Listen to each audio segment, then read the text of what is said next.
Assalamualaikum warahmatullahi wabarakatuh.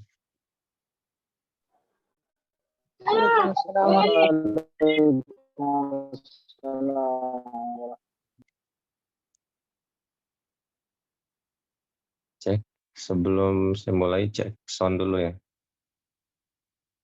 Cek, apakah sudah jelas suara saya?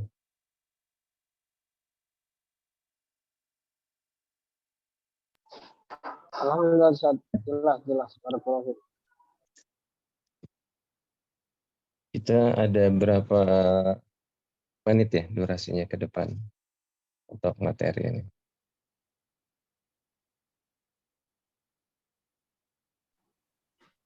Sekitar 1 jam, Ustaz. 1 jam. Ada tanya jawab juga.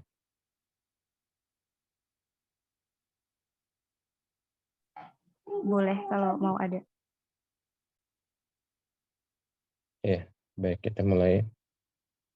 Alhamdulillah nahmaduhu wa nasta'inuhu wa nastaghfiruh wa na'udzu billahi min syururi anfusina wa min sayyiati a'malina. Man yahdihillahu fala mudilla lahu wa yudlil fala hadiya lahu. Asyhadu an la ilaha illallah wa asyhadu anna Muhammadan abduhu wa rasuluhu amma ba'du. Ya ayyuhalladzina amanu taqullaha haqqa tuqatih wa la tamutunna illa wa antum muslimun amma ba'du. فإن أحسن الكلام كلام الله خير الهدي هدي محمد صلى الله عليه وسلم وشر الأمور محدثاتها فإن كل محدثة بدعة وكل بدعة ضلالة وكل ضلالة في النار أما بعد. Para hadirin hadirat, teman-teman mahasiswa-mahasiswi yang insya Allah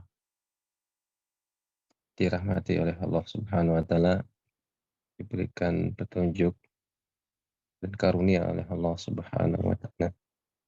Pada kesempatan sore pada asar ini, insya Allah saya selaku pemateri akan menyampaikan ringkasan tentang hukum-hukum puasa yang tentunya nanti sebenarnya rukun-rukun puasa atau apa hukum-hukum puasa ini banyak ya. Jadi saya rasa karena untuk memperincinya nggak mungkin tuntas untuk pertemuan sekali. Jadi saya akan ringkas dengan ringkasan yang lebih padat lagi insya Allah. Jadi di antara beberapa poin yang akan kita bahas. Yang pertama, makna puasa. Yang kedua, hukum puasa. Yang ketiga, adapun keutamaan puasa, ini mungkin nggak banyak. Dan hikmah puasa mungkin nggak banyak. Kemudian yang penting juga adalah rukun puasa. Ya, kemudian begitu juga syarat puasa, kewajiban-kewajiban puasa, pembatal-pembatal puasa, kemudian hal-hal yang berkaitan dengan hukum-hukum puasa atau sunnah-sunnah puasa atau hal-hal yang berkaitan dengan hukum puasa. Adapun jika ada hal yang kontemporer, insya Allah kita akan lengkapi mungkin di sesi tanya jawab nanti. Karena sesi ini kita insya Allah akan bagi dua, insya Allah materi mungkin saya bagi beberapa menit saja. Karena tadi Afwan saya baru di reminder ya. Udah dijadwalin berapa hari sebelumnya, cuman saya nggak ingat karena ini jadwal pertama saya untuk di sini di kajian Ramadan ini. Jadi saya tadi nggak ingat gitu ya. Jadi syukurnya diingatkan sama panitia tadi. Baik, langsung saja untuk mempersingkat waktu saya mulai dari yang pertama makna dari puasa. Puasa itu bahasa Arabnya apa? Siam atau saum. Terkadang dalam syariat disebutkan saum, kadang-kadang disebutkan siam. Dua-duanya dipakai. Nah, kata saum dan kata siam ini diambil dari satu fi'il madi. Fi'il madinya apa? Soma. Soma yasumu. Soman atau siaman. Jadi soma artinya apa?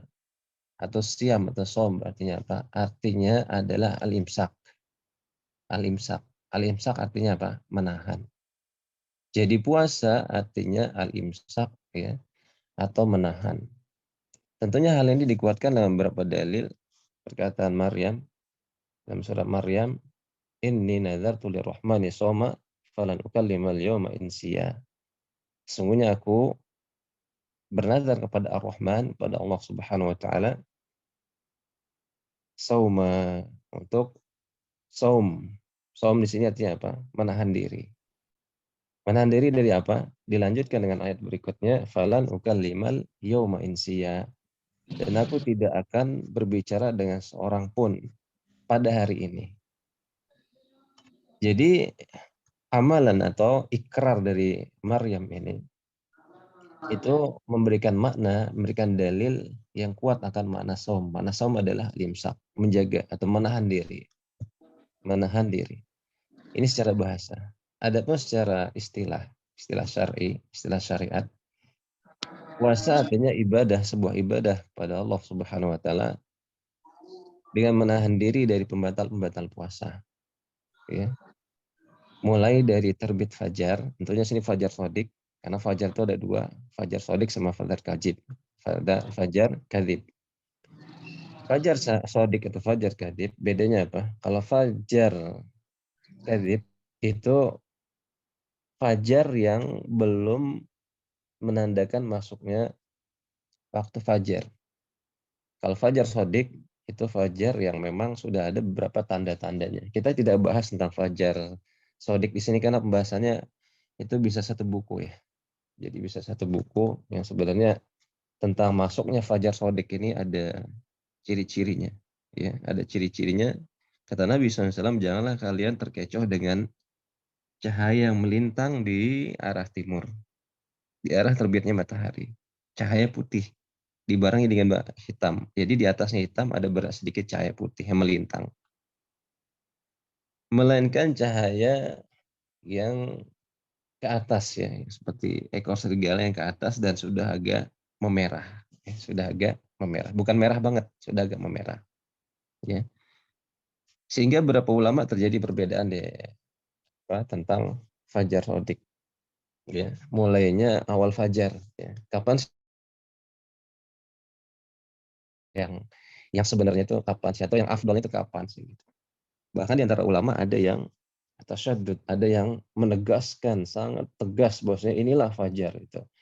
Fajar sodik itu adalah ini gitu. Jadi di antara mereka, di antara Syekh Muhammad bin Shalih Al-Utsaimin, dengan waktu yang di Mekah sekarang, waktu yang kebanyakan kaum muslimin, beliau untuk menjaga diri daripada masuknya waktu fajar, apakah ini fajar sodik atau fajar kadzib atau sodik, beliau memundurkan waktunya. Waktu subuh itu, salat subuh itu sekitar 20 menit. Sekitar 20 menit. Ya adzan boleh, cuman beliau mundur waktunya. Qomat dan misalnya itu saran beliau. Wallahu a'lam. Ini kita tidak bahas panjang lebar. Ini masih ada toleransi ya. Masih ada toleransi. Karena di sini khilaf di antara para ulama ya, kita tidak boleh dalam masalah fikih kita tidak boleh apa?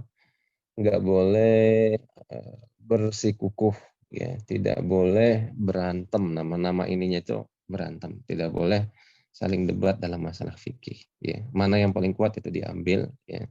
Kalau merasa ada yang pendapat yang dia kuatkan maka diambil. Silahkan tanpa mengharamkan dan tanpa mencela teman-teman atau pendapat yang lainnya.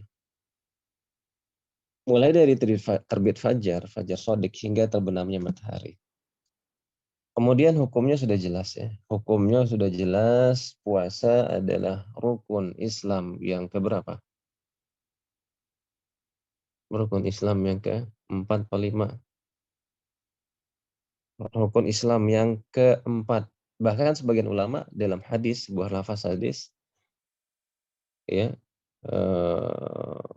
meletakkan dia rukun Islam yang kelima, ya, puasa, ya. Bunyal Islam ala khams. Jadi hadisnya bunyal Islam ala khams, syahadati an la ilaha illallah wa anna Muhammadar Rasulullah wa iqamis shalah wa ita'iz zakah wa shaumi Ramadan wa hajjil bait. Wa fi riwayatin wa hajjil bait wa shaumi Ramadan. Dua-duanya hadisnya sahih. Ya. Dua-duanya hadisnya sahih. Cuma redaksinya berbeda. Tapi ini tidak perlu kita perdebatkan ya, tidak perlu kita perdebatkan. Dalilnya, kewajibannya, Nabi SAW bersabda hadis Bukhari Muslim, Islam didirikan di atas dua perkara. Yang pertama 2 kalimat syahadat. Seorang itu bersaksi bahwasanya tidak ada ilah yang paling berhak disembah melainkan Allah. Kemudian Muhammad adalah utusan Allah. Kemudian yang kedua mendirikan sholat 5 waktu. Kemudian yang ketiga membayar zakat. Kemudian yang keempat puasa atau puasa pada bulan Ramadan. Kemudian yang kelima adalah haji ke Baitullah Haram. Ada yang mengatakan bahwasanya haji al-bait adalah yang keempat. Puasa Ramadan adalah yang kelima. Jadi hukum puasa Ramadan sudah jelas, tunjukkan dengan hadis tadinya. Dan jelas oleh para ulama, barang siapa yang mengingkari kewajiban puasa Ramadan, mengingkari kewajiban loh ya, bukan meninggalkan puasa karena malas. Mengingkari kewajiban, ini perlu dicatat dua kalimat ini. Meninggalkan, dia tidak puasa karena malas, dia tidak puasa karena maksiat.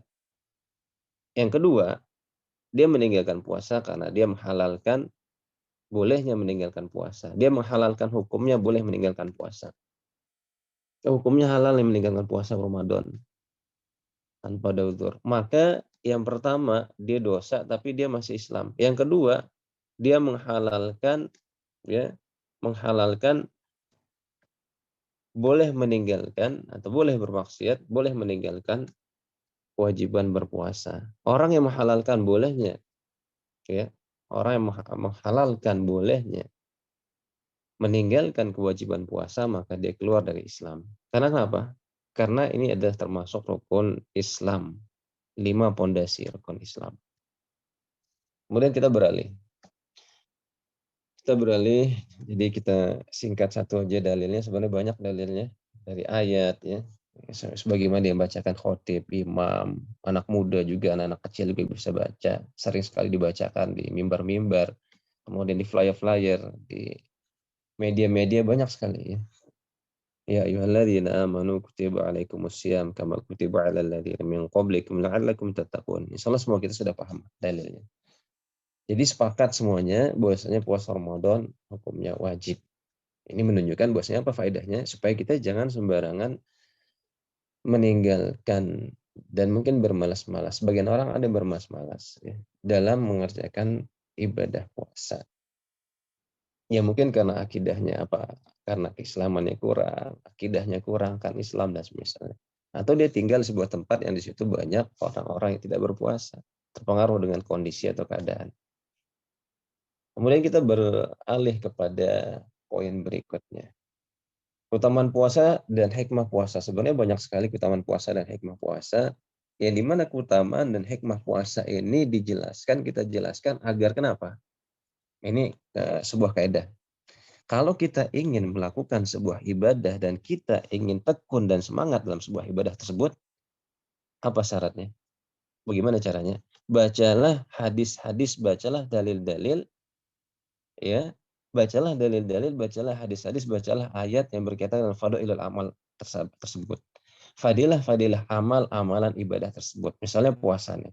Maka kita baca apa keutamaan puasa agar kita menjadi semangat. Jadi lapar kita itu ibaratnya nggak begitu terasa gitu ya. Ya, lapar bisa menjadi bernilai pahala. Lapar nggak begitu terasa lapar karena ada kesenangan. Ya. Dan mungkin ini yang dikatakan bagian daripada ikhlas. Ketika kita senang beribadah, itu bagian daripada ikhlas. Dan ibadah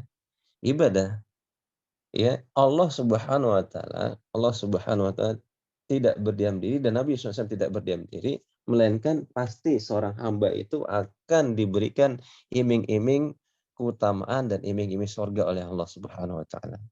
Oleh karenanya Nabi SAW pernah bersabda dalam hadis sahih Bukhari Muslim, "Man shoma Ramadan imanan wa ihtisaba, ghufira lahu ma taqaddama min dhanbihi." Barang siapa yang dia berpuasa.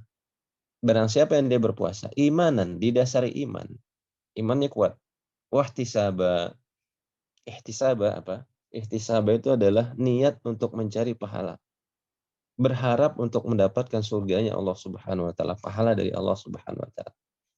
ghufira lahu ma taqaddama min dzambih. Maka diampunilah dosa-dosa yang telah lalu. Dosa-dosa apa? Besar apa kecil? Di antara para ulama menyebutkan dosa besar dan dosa kecil. Akan tapi yang paling sahih adalah dosa-dosa kecil. Kemudian gimana halnya dosa-dosa besar? Maka dosa-dosa besar apabila dikerjakan oleh seorang hamba, ya. Dosa-dosa besar dilakukan seorang hamba, dia harus ada kewajiban sangat penting harus dilakukan adalah bertaubat dengan taubat yang nasuha, ya. Sehingga Syekh kami, ya, Dewan Kibar Ulama, Profesor Dr. Sami Muhammad As-Sugair menjelaskan, jadi di antara syarat untuk orang ibadahnya diterima dan ibadahnya itu mendapatkan apa? Mendapatkan pahala dari Allah Subhanahu wa taala, harus dia ada niat iman dan mencari pahala. Misal kalau orang sholat tidak didasari iman, tidak diniatkan dengan baik, tidak didasari iman dan tidak ditujukan untuk mencari pahala, maka dia tidak mendapatkan pahala. Itu yang jelas oleh Syekh kami, ya. Dia tidak mendapatkan pahala. Orang yang berhaji, orang yang umroh, kalau dia berhaji dan umroh, tujuannya hanya ingin dia menjalankan gitu saja. Menjalankan ya sekedar ikut-ikutan gitu. Karena seru apa gimana, katanya enak sih dan misalnya. Tapi dia tidak ingin mendapatkan pahala gitu, ikut-ikutan. Maka dia tidak mendapatkan pahala. Ya, oleh karena itu di antara syarat diterimanya ibadah di samping ikhlas dan mutabaah, yakni harus orang itu harus dalam rangka iman dan mencari pahala. Demikian puasa. Kalau ingin mendapatkan pahala, ingin mendapatkan surga dan terima ibadah puasanya, maka hendaklah dia harus didasari iman dan mencari pahala. Kemudian di antara keutamaan puasa banyak sekali, ya.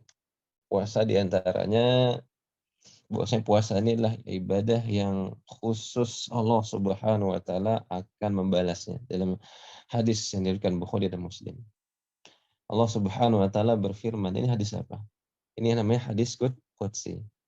Kalau disebutkan qala Allah azza wa jalla, Allah azza wa jalla berfirman, berarti ini hadis qudsi. Kullu amali ibni Adam lahu illa as-shaum. Fa innahu li wa ana ajzi bihi. Semua amalan anak Adam itu akan mendapatkan bagiannya.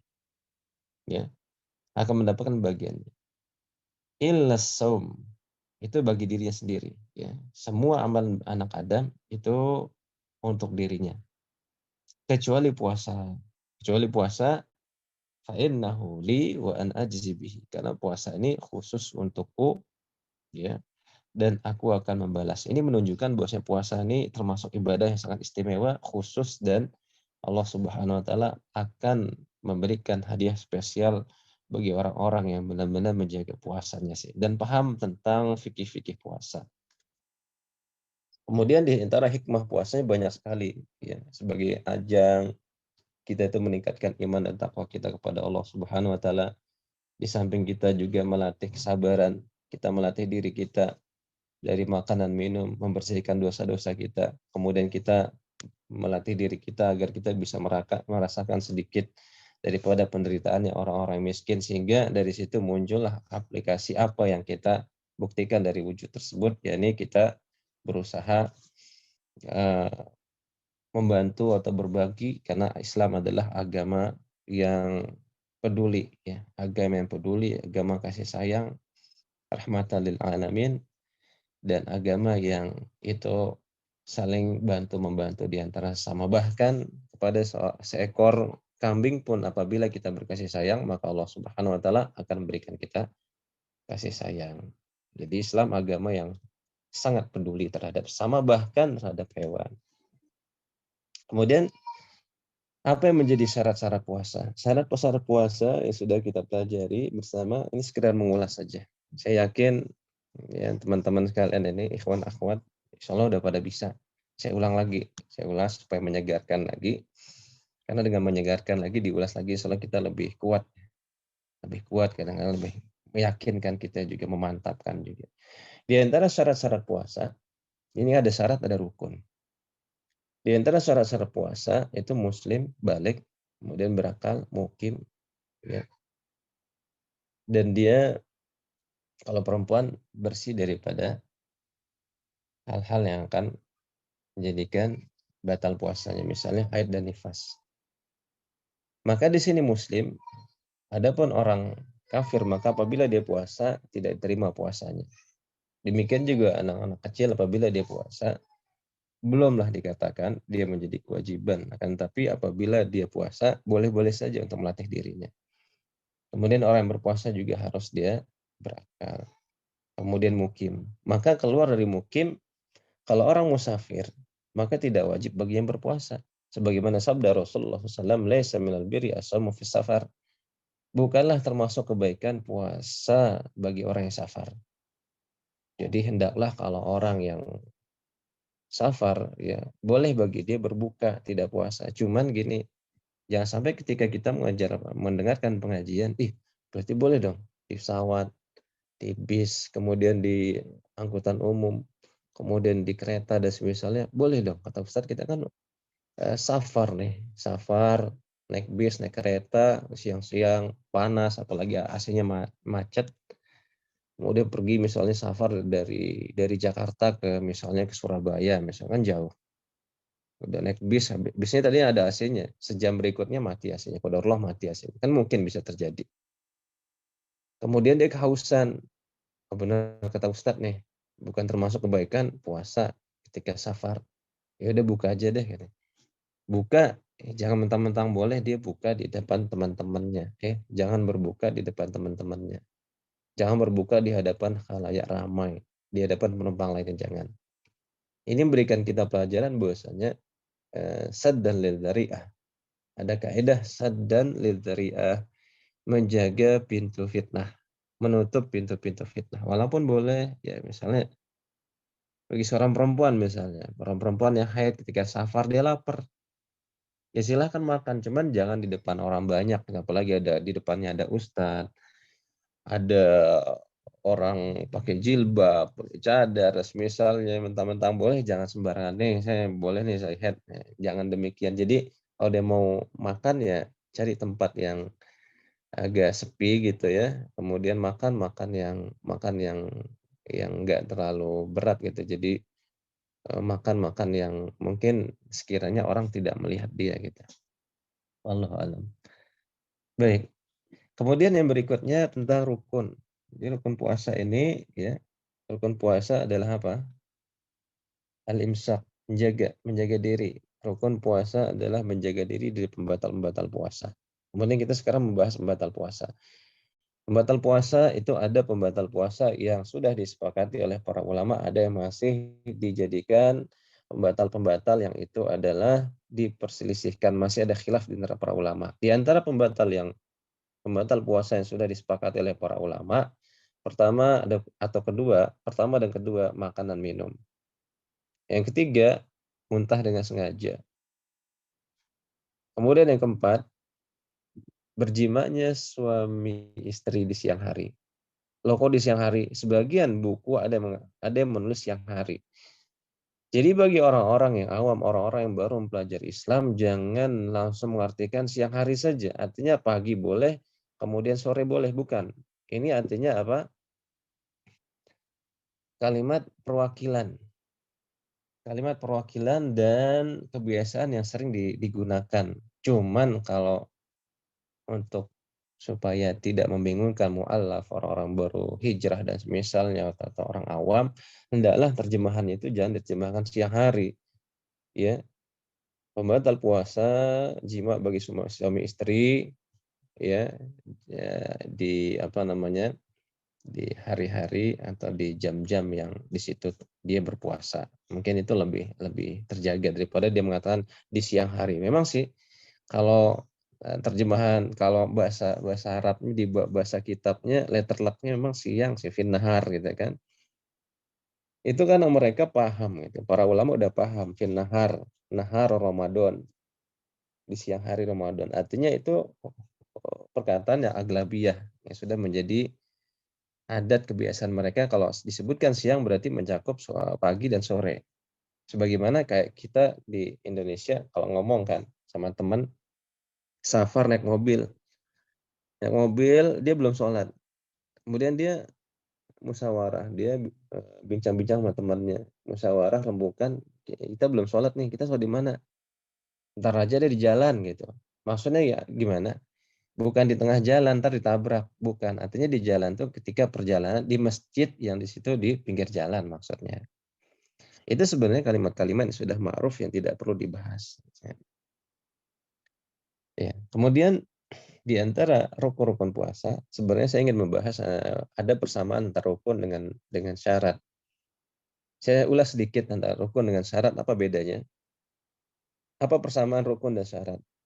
Rukun dan syarat, rukun dan syarat itu adalah sebuah kewajiban yang paling wajib yang tidak bisa ditinggalkan. Bahasa Arabnya ya persamaannya adalah ma yatawaqqafu minhu wujuduhul wujud wa adamuhul adam. Rukun dengan syarat memiliki persamaan, yakni apa-apa yang suatu hal itu ada jika dia ada. Kalau dia nggak ada maka tidak ada. Jika dia ada maka ibadah itu ada, sah. Jika dia tidak ada maka ibadah itu tidak ada. Contoh misalnya takbiratul ihram. Itu rukun apa syarat? Rukun ya. Kenapa? Karena udah masuk dalam sholat. Kalau menghadap kiblat syarat karena dia di luar sholat. Jadi perbedaan antara rukun dengan syarat, kalau syarat di luar ibadah atau sebelum ibadah, kalau rukun di dalam ibadah. Tumakninah rukun syarat rukun ya. Kenapa? Karena di dalam ibadah. Nah, ini dia. Karena di dalam ibadah. Demikian juga Al-Fatihah, rukun apa syarat? Rukun. Jadi bukan sekadar kewajiban. Ada yang mengatakan Al-Fatihah itu bacanya adalah wajib. Bukan sekadar wajib, bukan, tapi rukun. Kalau Al-Fatihah ditinggalkan, maka tidak ada sholat. Dalilnya, la sholata liman lam yaqra' bi Fatihatil kitab. Tidak ada sholat bagi orang-orang yang tidak membaca Al-Fatihah. Nah, ini dia. Kemudian orang yang berpuasa diwajibkan untuk menjaga, di samping dia wajib menjaga diri dari pembatal-pembatal puasa, makanan minum, dia bisa menahannya. Kan tapi bisa jadi ya, bisa jadi di antara manusia, Allah musta'an. Semoga Allah Ta'ala memberikan kita petunjuk semua pada lisan kita.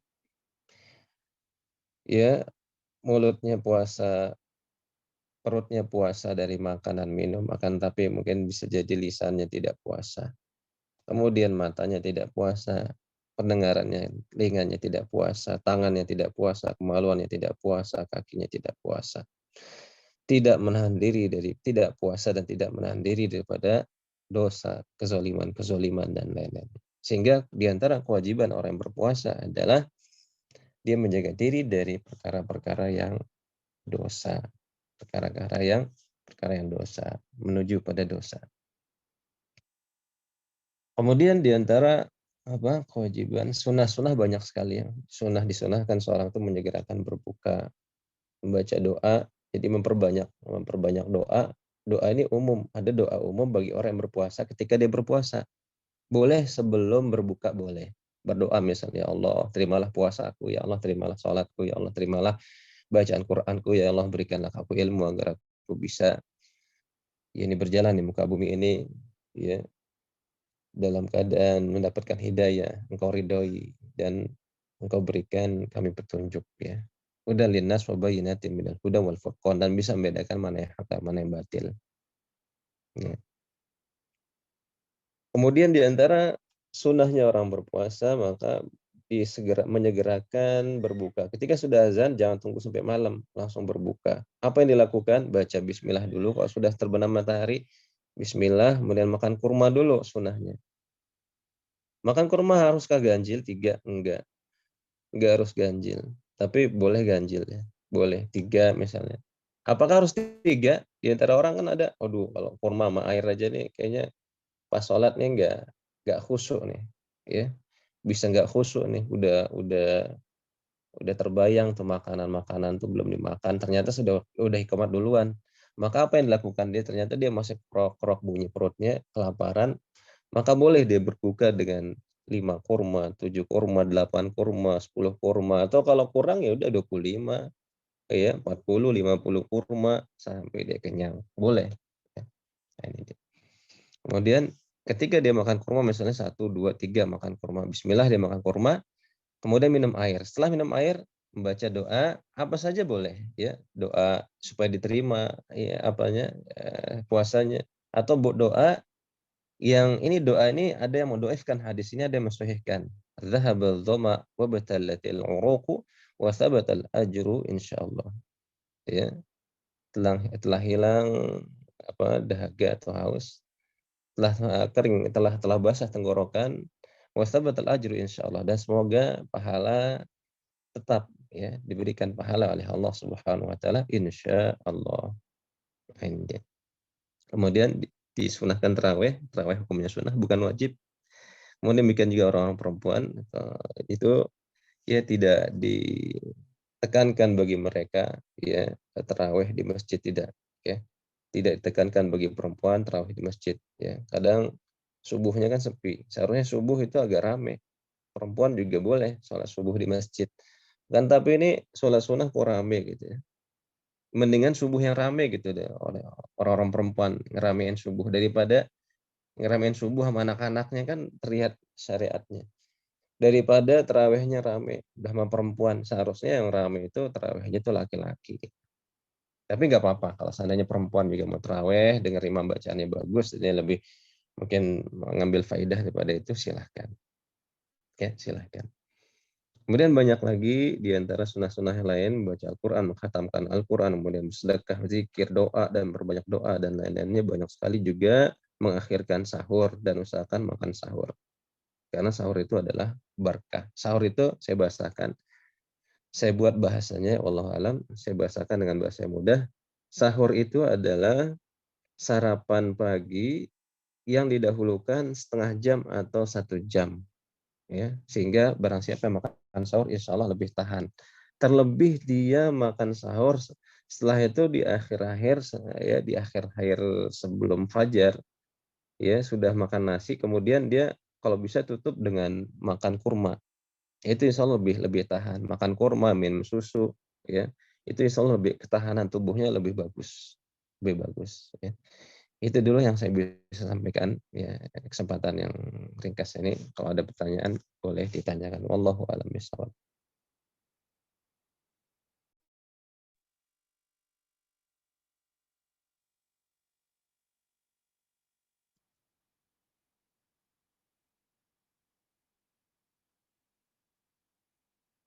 Cek ya, silakan. Cek, cek,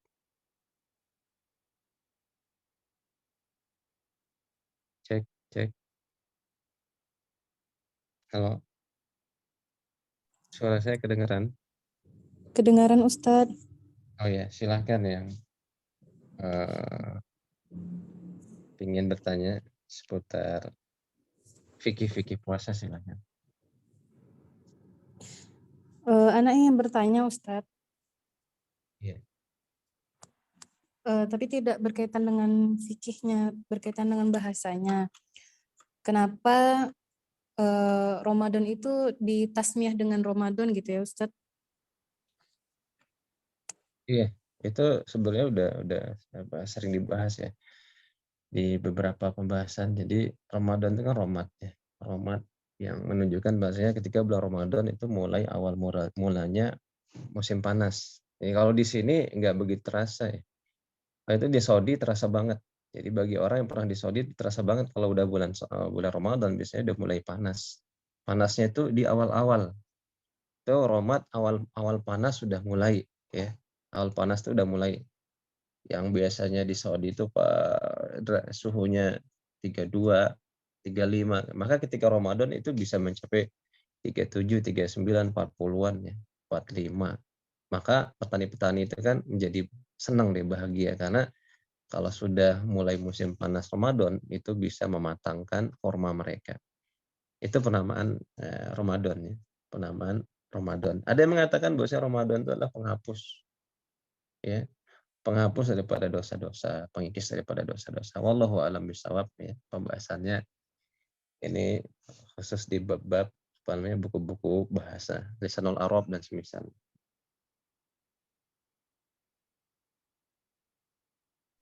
Thayyib Ustaz, jazakallah khairan. Oh iya.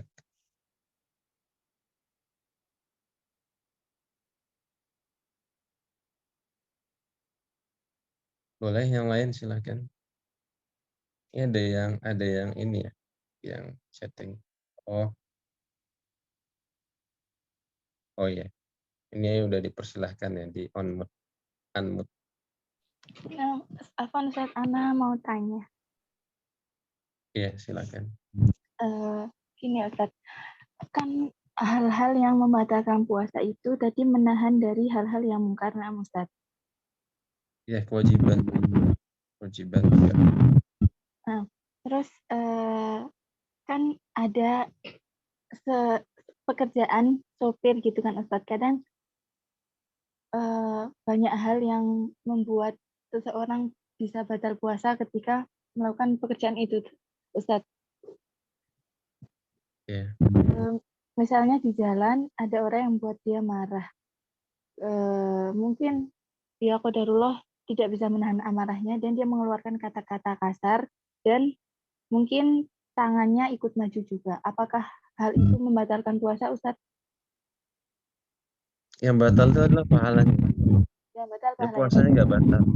Untuk puasanya tidak batal ya, Ustaz? Tidak batal, dia sudah mengukur kewajibannya sehingga sholatnya tidak disisa. Cuman masalahnya ada yang lebih spesial daripada puasa, itu kan bisa menahan amarah, bisa menahan tangan, bisa menahan anggota tubuhnya daripada kezaliman. Oleh karena itu ada ulama yang membagi puasa itu ada 3 macam. Pembagian orang dalam puasa itu ada 3 macam. Ada puasanya orang-orang awam, dia hanya bisa menjaga dirinya dari pembatal puasa, dari makan, minum, dari mungkin jima pada siang hari, suami istri. Tapi dia belum bisa meninggalkan beberapa keharaman, kebiasaan-kebiasaan mereka. Keharaman-keharaman, kemudian perkara-perkara yang makruh, perkara-perkara yang haram bahkan. Bahkan ada orang-orang yang ya tidak jarang orang-orang yang mendengarkan musik, ngabuburit dengan musik dan semisalnya, kan itu haram ya. Lihat surah Luqman, haram itu. Ibnu Mas'ud mengatakan itu lahwal hadis adalah al-ghina, musik gitu ya. Al-ghina, musik. Ya, ini dia. Allahu a'lam. Jazakumullah khairan. Oh iya.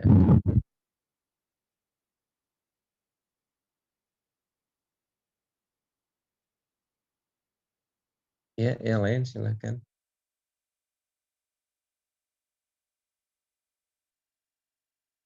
Ini toleransinya sampai jam berapa ya? Ada at time-nya sampai jam berapa?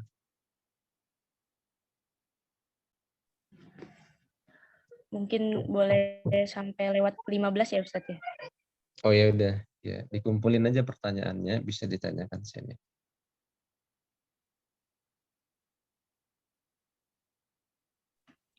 Nah Ustadz, Ana mau bertanya Ustadz. Ya silakan. Ada 2 pertanyaan Ustadz. Yang pertama, tadi hadis man shoma ramadhana imanan wahtisaban ghufira lahu ma taqaddama min dzanbihi. Nah, itu kan barang siapa yang berpuasa Ramadan dengan penuh keimanan dan mengharap pahala, maka akan diampuni dosa-dosanya ma taqaddama min dzanbi. Nah, pertanyaannya berarti pahala itu bisa berupa ampunan ya Ustadz ya? Nah, itu yang pertama. Kalau yang kedua, kan tadi syarat puasa itu kalau nggak salah balik. Sehingga anak kecil itu boleh ikutan berpuasa. Nah, berarti boleh ya Ustadz, anak kecil tuh ikutan berpuasa sampai siang doang gitu. Nah, itu aja Ustadz. Jazakumullah khairan. Oh iya. Iya, itu ampunan adalah termasuk hadiah yang indah dari Allah Subhanahu wa taala. Bahkan dikuatkan dengan hadis. Pernah dengar nggak hadis tentang bahwasanya itu malaikat mendoakan dan diaminkan. Dan Rasulullah SAW juga mengaminkan. Wailun, wailun, wailun 3 kali. Celaka, celaka, celaka. Di antaranya adalah wailun liman dakhala Ramadan, ya, dakhala alaihi syahr Ramadan wa lam yughfar lahu. Wailun lahu, wailun lahu. Qultu amin. Qul amin ya Muhammad, faqultu amin. Sebuah hadisnya ini belum sampai sahih tapi udah bisa dijadikan hujjah. Kenapa? Karena dia kalau nggak salah hadisnya hasan. Hadis hasan itu termasuk juga yang terima yang bisa dikatakan sah dari Nabi SAW berdasarkan penelitian para ulama ahli hadis. Maka malaikat mengatakan, celakalah orang yang masuk bulan Ramadan akan tapi dia tidak diampuni. Wailun lahu. Ya Muhammad qul amin, faqultu amin. Wahai Muhammad, ya, ketika dia melewati bulan Ramadan, maka falam yughfar lahu, sedangkan dia tidak diampuni dosa-dosanya. Katakanlah wa amin wahai Muhammad. Maka Nabi Muhammad SAW mengatakan, faqultu amin. Maka aku mengaminkannya. Ini menunjukkan bahwasanya di antara hadiah terindah dari Allah Subhanahu wa taala, tidak ada hadiah yang paling indah di dunia ini melainkan Allah Subhanahu wa taala memberikan kita ganjaran berupa diampuni dosa-dosa kita. Orang diberikan pahala, tapi kalau nggak diampuni gimana? Ibaratnya gini, mendingan dikasih hadiah pengampunan daripada pahala. Dan pengampunan itu sudah masuk surga gitu. Tapi kalau orang diberikan pahala, sedangkan dia berdosa, apa yang terjadi? Disiksa dulu di neraka kan? Paham nggak? Dalam hal ini orang Islam berdasarkan penjelasan para ulama dari hadis orang yang masuk surga tanpa hisab dan tanpa adab. Berapa syarat mereka? 4. Ya. Mereka apa? Hum la yatatayyarun wa la yaktawun wa la yaktawun wa la yatatayyarun wa ala rabbihim yatawakkalun. Ya, hum la yastarqun wa la yaktawun wa la yatatayyarun wa ala rabbihim yatawakkalun. 4 syaratnya. Di antara para ulama menjelaskan bahwasanya orang masuk surga, orang bertauhid masuk surga, orang Islam ya, masuk surga ada 3 macam. Di antaranya pertama, ada yang masuk surga, kalau yang masuk surga tanpa hisab dan tanpa adab jelasnya. Ada yang masuk surga dari kalangan ahli tauhid, dia masuk surga tapi disiksa dulu di neraka, naudzubillah. Siapa itu? Orang-orang yang tidak diampuni ketika bulan Ramadan, orang-orang yang tidak diampuni di bulan-bulan lainnya, yang dia tidak ingin pengampunan dari Allah Subhanahu wa taala, tidak ingin pengampunan dari manusia. Tidak ingin minta maaf pada manusia, dari manusia. Nah, itu dia. Jadi itu hadiah terindah. Nah, itu dia. Jadi pengampunan itu adalah hadiah terindah. Karena Nabi SAW menggandengkan antara ihtisaban mencari pahala, di antaranya adalah pengampunan dosa. Dan pengampunan dosa, ya, al-ghufran itu adalah termasuk hadiah terindah dari Allah Subhanahu wa taala. Ya, hadiah terindah dari Allah Subhanahu wa taala. Hadiah itu enggak mesti harus berupa pahala, pakaian, makanan, rezeki dan semisalnya, enggak. Hadiah itu bisa pengampunan, bisa juga kematian bagi seorang mukmin. Seorang mukmin yang dia ingin bertakwa pada Allah Taala, sebenarnya bertakwa. Dia sudah capek hidup di dunia ini karena dia sudah yakin bahwasanya dia sangat cinta pada Allah Subhanahu wa taala. Ya, dia sudah berjuang, dia sudah memiliki ilmu yang kokoh, ilmu yang kuat, ilmu yang kokoh, dia udah berjuang fisabilillah, dia berdakwah sana kemari, udah sering dicaci maki dan misalnya, maka dia merasakan dunia yang luasnya menjadi sempit. Sebagaimana Imam Bukhari rahimahullah taala, dia dicela, difitnah sebagai Mu'tazilah. Sehingga pemimpin yang di tempatnya, kalau nggak salah daerah namanya Roy, bagian Khortan sana di bawah, Rusia bagian bawah. Kalau sekarang kalau nggak salah Kazakhstan kalau nggak salah. Kazakhstan. Nah, jadi Imam Bukhari ketika difitnah dan sehingga amirnya, pemimpin di daerahnya itu mengatakan memboikot Imam Bukhari. Jadi nggak diajak muamalah, nggak disalamin dan nggak disapa dan sebagainya. Melainkan beberapa orang saja, di antaranya Imam Muslim. Sehingga Imam Bukhari mengatakan, ya Allah, sesungguhnya bumi yang luasnya terasa sempit bagiku, karena teman-temanku dulu kok sekarang menjadi orang yang ikut masyarakatku, teman-temanku menjadi orang yang ikut memboikotku. Jadi dunia yang luasnya terasa sempit, orang-orang nggak mau muamalah dan tidak mau menegurku. Ya, maka Imam Bukhari berdoa bahwasanya akbirni ilaik, ya Allah, ambillah aku menuju kamu, menuju engkau. Maka ketika malam Idul Fitri Allah Subhanahu mengabulkan doanya Imam Bukhari. Akhirnya Allah Subhanahu wa taala mencabut nyawanya Imam Bukhari agar ya dia dekat dengan kekasihnya ya Allah Subhanahu wa taala. Di sini para ulama menjelaskan tuhfatul mu'min al-maut. Hadiah terindah bagi seorang mukmin adalah kematian. Karena sebentar lagi dia akan mendapatkan apa? Mendapatkan surga. Ya. Allahu a'lam bishawab.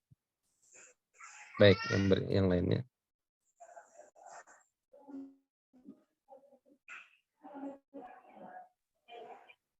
Ya, nah Ustadz, mungkin ada di chat ada pertanyaan Ustadz. Turun atau naik? Naik.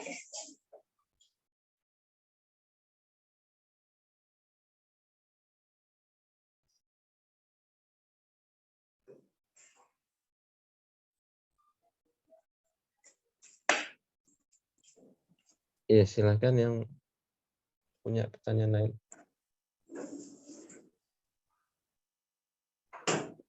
Ini di obrolan ya. Apa ini? Oh ya, ada di obrolan. Siapa nih inisial N? Ustaz mau tanya, saya sudah 2 tahun ini tidak bisa mengikuti puasa karena hamil dan menyusui. Apakah kodoknya cukup dengan hanya membayar fidyah saja atau harus mengkodok puasa juga 60 hari? Ini khilaf di antara para ulama. Ada yang mengatakan cukup dengan membayar itu apabila dia memang benar-benar lemah. Cuman insya Allah alam pendapat yang paling kuat itu dia membayar fidyah dan dia mengkodok. Bahkan ada ulama yang mengatakan cukup dia mengkodok saja. Ya, kecuali bagi orang-orang yang mengatakan, yang berfatwa bahwa saya cukup kodok, itu berarti orang-orang hamil dan menyusui yang memang kondisinya sangat memprihatinkan alias sudah ada dicek sama kedokteran, sama dokter, itu nggak mungkin kalau dia puasa akan memudaratkan janinnya, maka cukup bagi dia membayar fidyah. Jadi memberikan makan setiap hari-hari yang ditinggalkan satu orang miskin. Ini mengkodok puasa juga 60 hari. Oh, iya. Mengkodok benar. Kalau 2 tahun berarti mengkodok 60 hari. 2 tahun kan 30 hari misalnya nih. Berarti ya kodoknya 60 hari. Jadi tetap bagi mereka mengkodok puasa. Kenapa? Karena bagi orang yang hamil dan menyusui kan kalau dia kuat, di antara mereka ada yang nggak kuat. Ada yang mungkin dia itu kondisinya sangat memperhatikan kondisi badannya, sehingga dikhawatirkan oleh kata para ulama, Lajnah Daimah, Dewan Fatwa Kibar Ulama menyebutkan kalau seandainya mendorkan janinnya, dia nggak apa-apa. Dia memiliki uzur dan dia cukup untuk memberikan fidyah. Tapi kalau orang menyusui, orang hamil dan menyusui, dia masih mampu, maka hendaklah dia mengkodok puasanya. Ya, di hari-hari lain setelah Lebaran. Wallahu a'lam.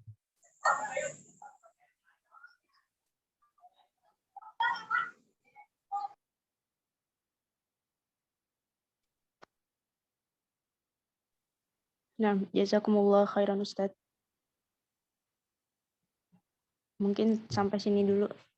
Tafadhol Ustadz, bisa ditutup. Iya, baik, itu dulu yang bisa kita sampaikan pada kesempatan yang sudah ditentukan waktunya ini. Ya, semoga kita terus bisa di lain kesempatan atau ketika sendiri kita terus berusaha rajin ya mengkaji, rajin membaca, dan jangan lupa kita dalam beramal usahakan ikhlas ya kepada Allah Subhanahu wa taala, karena amalan ikhlas insya Allah akan membawa buah yang manis ya, buah yang kita sendiri akan merasakan ketenangan. Itu dulu yang bisa sampaikan. Kurang lebihnya kami mohon maaf. Wallahu a'lam bishawab. Subhanakallahumma bihamdik asyhadu an la ilaha illa anta astaghfiruka wa atubu ilaik. Assalamualaikum warahmatullahi wabarakatuh. Waalaikumsalam warahmatullahi wabarakatuh.